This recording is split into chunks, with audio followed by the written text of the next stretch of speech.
Senator Bellemare, thank you, Mr. Speaker. On March 16, 2023 in Old Montreal, a terrible fire broke out early in the morning on Dupont Street while 22 people were in the three-story heritage building. People were trapped in homes with no emergency exits and no windows, and they made calls to 911 and to relatives. Others managed to escape or had to jump out of windows to save their lives.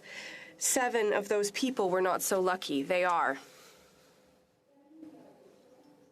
Camille Maheu, 76 years old, a cinematographer and videographer, was known in her community as an excellent portraitist and pioneer of intimate documentary. Since the beginning of her career in the 1970s, she had photographed the feminist movement, LGBTQ communities, and marginalized people. A recent PhD graduate in political science at University of Toronto.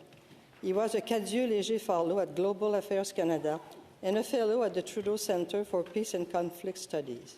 Known by his peers and loved ones as a passionate academic with a promising career, he was in Montreal for the International Studies Association Conference.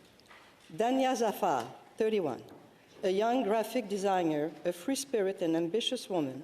She spoke to her father in Lahore, Pakistan, the day before the fire.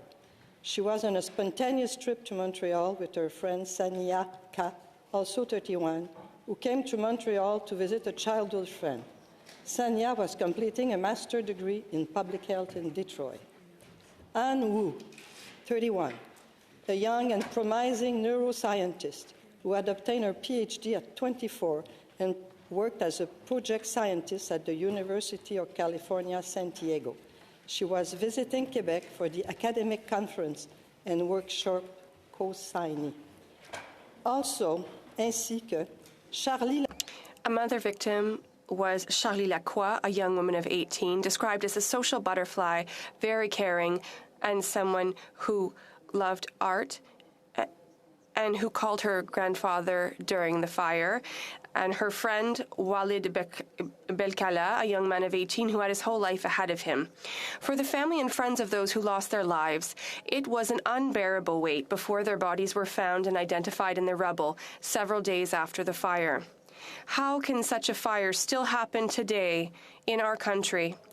The chief coroner of Quebec has ordered a public inquiry into the 7 deaths. These deaths should have never happened. Our thoughts are with the family members and loved ones to whom I offer all my condolences. Thank you.